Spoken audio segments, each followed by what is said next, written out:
बस्ती में आज़ादी का अमृत महोत्सव पर हर घर तिरंगा अभियान के तहत स्कूली छात्राओं द्वारा प्रभात फेरी निकालकर लोगों को जागरूक किया जा रहा है, जिसमें शासन के निर्देश के क्रम में 11 अगस्त से 15 अगस्त तक हर घर तिरंगा फहराने के लिए लोगों को जागरूक किया जा रहा है।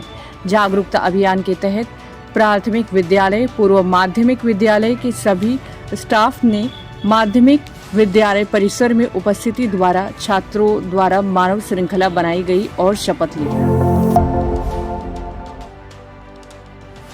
भाई बहन के प्रेम के प्रतीक रक्षाबंधन पर्व को लेकर मथुरा के जिला कारागार ने अलग तरह की राखियां बनाई जा रही हैं। जिला कारागार में बनाई जा रही राखियां पर्यावरण और पर्व में सामंजस्य स्थापित करते हुए बनाई जा रही हैं। मथुरा जिला कार में निरुद्ध कैदी इस बार रक्षाबंधन पर्व पर खास तरह की राखी बनाकर बाजार में बेचेंगे। जेल में निरुद्ध कैदी इस बार पर्यावरण मित्र राखी बना रहे हैं, यानी जो राखी बहन अपने भाई की कलाई पर बांधकर रक्षा का वचन लेने के साथ साथ ही पर्यावरण संरक्षण करने के लिए भी उपयोग में आ सके। मथुरा जिला कारागार की राखी कुछ खास है।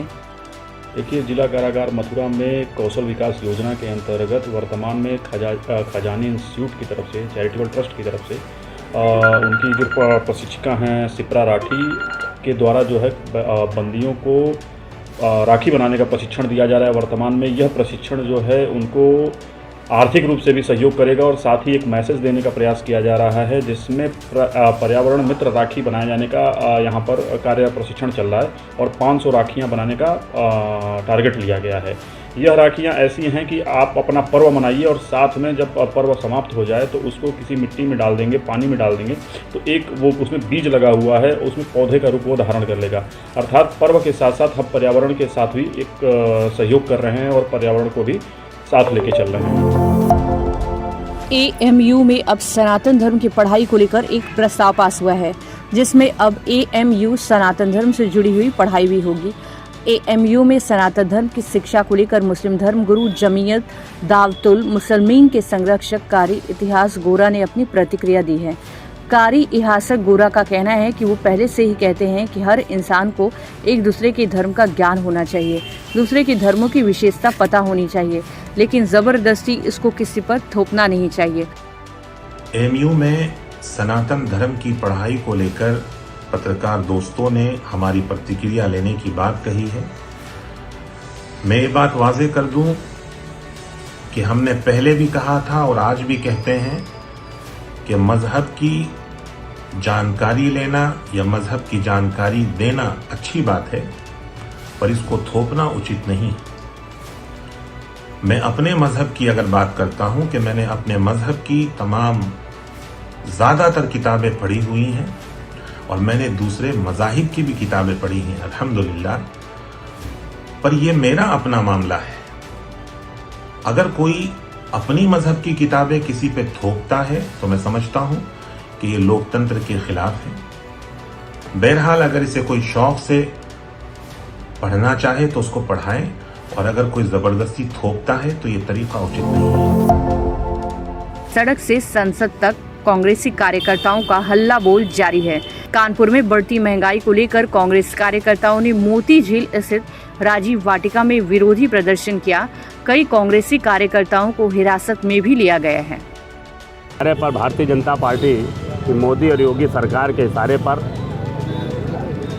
सरकार के खिलाफ उठने वाली हर आवाज़ को दबाने का काम किया जा रहा है। आज महंगाई के खिलाफ कांग्रेस का कार्यकर्ता पूरे देश में सड़कों पर उतरा है, लेकिन जिस तरीके से राजीव वाटिका को छावनी के रूप में तब्दील किया गया है, हम लोग यहीं पर बैठ करके अपनी आवाज़ को बुलंद करेंगे। इस नादिर शाही सरकार को मुंह तोड़ जवाब देंगे और उनके चेहरे को बेनकाब करने का काम करेंगे महंगाई के खिलाफ। आज आप देख रहे हैं कि GST के द्वारा नौनिहाल बच्चों के मुंह से दूध, मक्खन, दही छीनने का काम किया जा रहा है, और केवल खाने पीने की सामग्री ही नहीं, पढ़ने लिखने की सामग्री पर भी GST लगा करके इस सरकार ने ये बता दिया है कि वो अंग्रेज़ों की तर्ज पर काम कर रही है। लेकिन कांग्रेस का कार्यकर्ता निरंतर विरोध करेगा और उनको ये विवश करेगा कि जो जीएसटी खाने पीने पर और स्कूल की सामग्री पे लगाई गई है उसे वापस लें। जब तक वो वापस नहीं लेंगे तब तक ये आंदोलन अनवरत ऐसे ही चलता रहेगा। अमेठी में भी कांग्रेसियों ने महंगाई को लेकर हल्ला बोला है। गौरीगंज कस्बे में सैकड़ों कांग्रेसी कार्यकर्ताओं ने जोरदार प्रदर्शन किया है। धरना दे रही कांग्रेसी कार्यकर्ताओं को पुलिस ने हिरासत में लेकर पुलिस लाइन में भेज दिया है। सहारनपुर जिला कारागार में धारा 307, धारा 147 और धारा 148 के मामले में विचाराधीन जाकिर बंदी की चेस्ट पेन और अन्य बीमारी के चलते पिलखनी मेडिकल कॉलेज में इलाज के दौरान मौत हो गई। जेल प्रशासन ने जाकिर के शव का पोस्टमार्टम करवाकर उसे विसरा को जांच के लिए गाजियाबाद प्रयोगशाला भेज दिया गया था। जाकिर की विसरा रिपोर्ट के अंदर इथाइल और मिथाइल अल्कोहल विष पाए गए थे। जाकिर की विसरा रिपोर्ट में अल्कोहल आने की रिपोर्ट वायरल हुई तो कहा जाने लगा कि जेल में ही बैठकर शराब पीने से जाकिर की मौत हुई है। इस खबर पर विसरा रिपोर्ट आने के बाद जेल प्रशासन में हड़कंप मच गया। जेल में शराब बेचे जाने की बात भी शुरू हो गई है, जिसके बाद सहारनपुर के वरिष्ठ जेल अधीक्षक अमिता दुबे ने इस पूरे मामले पर जेल प्रशासन का पक्ष रखते हुए एक लिखित बयान जारी करते हुए विसरा रिपोर्ट पर सवाल खड़े कर दिए हैं। लखनऊ में जनेश्वर मिश्र पार्क पहुंचकर पूर्व मुख्यमंत्री अखिलेश यादव ने जनेश्वर मिश्रा को श्रद्धांजलि दी।